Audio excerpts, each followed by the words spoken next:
ये दुर्वासा जी साक्षात भगवान शिव का ही अंशावतार है। शिव जी ही दुर्वासा जी के रूप में प्रकट हुए और दुर्वासा जी अभक्त नहीं है। महर्षि अत्रि महासती अनुसुईया के पुत्र हैं, साक्षात शिवावतार हैं, ऊर्ध्वरेता ब्रह्मचारी हैं।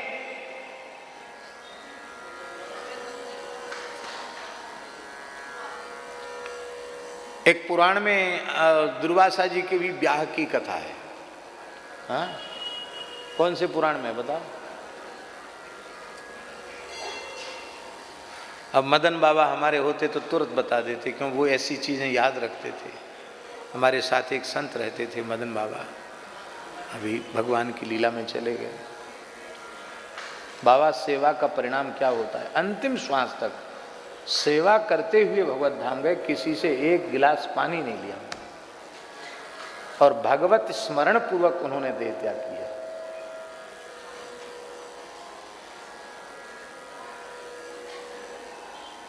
सेवा निर्लोभ निष्काम भाव से सेवा जो की जाती है उसका फल क्या होता है, उस सामने प्रत्यक्ष दिखाई पड़ा।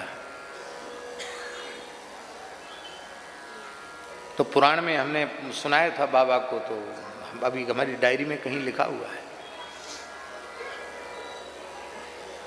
दुर्वासा जी ने भी ब्याह किया एक विप्र कन्या से। वो ऋषि कन्या बहुत सुंदरी थी, लेकिन एक दोष था उसमें, मुंह से बहुत कड़ुआ बोलती थी। इस कारण से उसका किसी ऋषि पुत्र ने विवाह नहीं किया, पर दुर्वासा जी का मन कर गया कि ब्याह कर लें, तमाम लोग किए तो हम क्यों ना करें। हो गया वो योग ध्यान, ब्याह कर लें।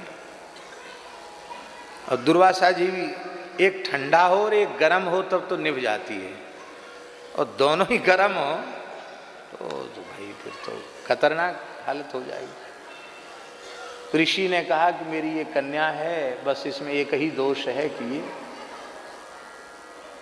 थोड़ा कड़ुआ बोलती है, बाकी तो गाने बजाने में, रसोई बनाने में और सारे सब कुछ इसको आता है। बहुत सुंदरी है, अनिंद्य सुंदरी है, बड़ी विदुषी है, बड़ी विद्वान है।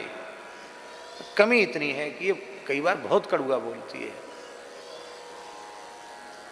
तो इसको आप क्षमा करते रहे ना तो निभेगी, नहीं तो नहीं निभेगी। दुर्वासा जी बोले महाराज क्या करें, समस्या यही है, हम बड़ा मन अब इसी से ब्याह करने का है, पर क्षमा नाम का शब्द हमारे शब्दकोश में है नहीं। हम भी तुरंत क्रोध करके शाप दे देते हैं।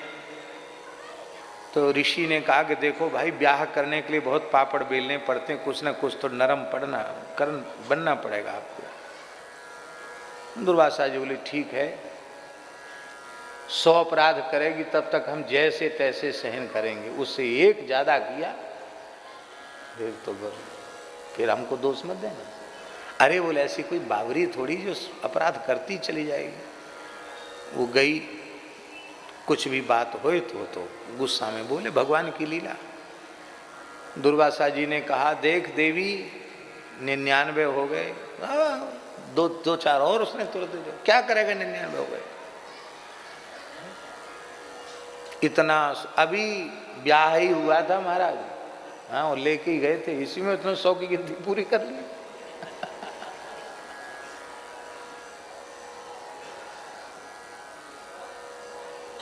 दुर्वासा जी महाराज क्रोध में कांप गए, बोले रे हमको क्या पता कि ब्याह इतना खतरनाक होता है। हाँ, हम तो सोचते थे बहुत दुनिया वाले मौज में रह रहे हैं, हम भी मौज में रहे। रे राम राम, अभी तो केवल लेके आए हैं, हालत खराब कर दी इसने। अरे देख सावधान, 99 पूरे हो गए। उसने और दिया कुछ कटु वचन बोला।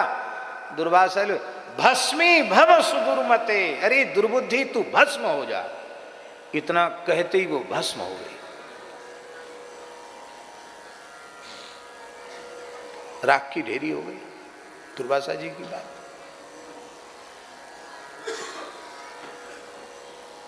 उसकी जीवात्मा अपने पिता के पास गई, ऋषि के पास। बोले पिताजी आपने कन्यादान इसलिए किया था कि हमारा, हम तो घर में एक रात भी नहीं रह पाए, वो तो हमारा दोस्त था, उन्होंने भस्म कर दिया उन्होंने तो हमको।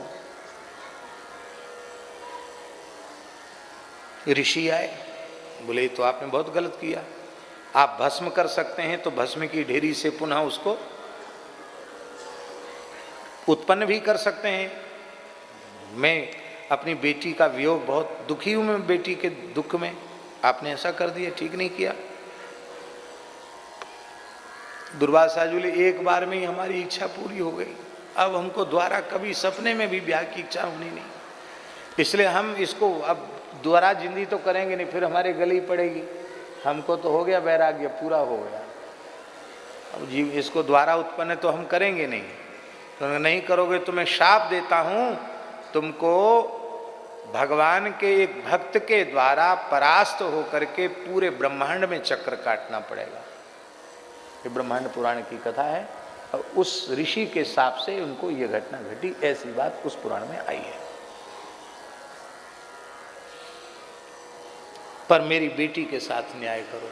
उसने कहा मैं तो अब मैं किस लोक में जाऊं, क्या करूं, मैं पतिव्रता हूं, ये तो मेरा स्वभाव था।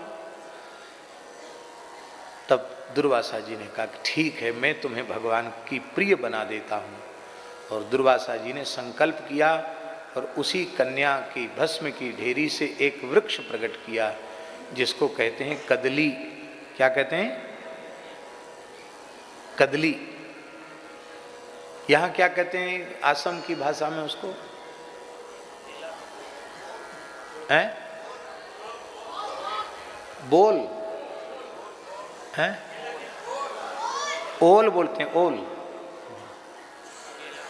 ये मत बोल देना यार, झगड़ा हो जाएगा। हाँ,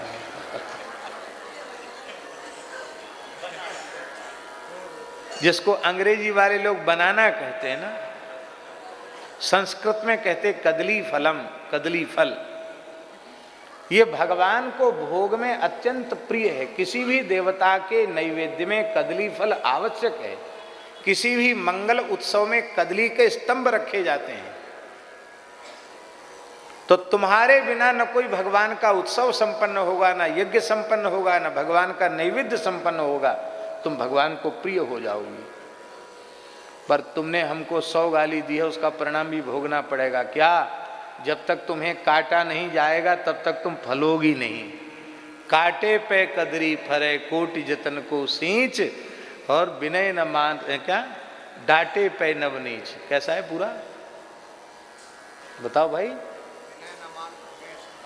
हाँ, विनय न मान खगेश सुन डांटे पे नव नीच, तुलसीदास जी ने कहा है। तो ये भी कह दिया कि जब तक तुमको काटा नहीं जाएगा तब तक तुम फलोगी नहीं। इसलिए कदली को आज भी काटा जाता है।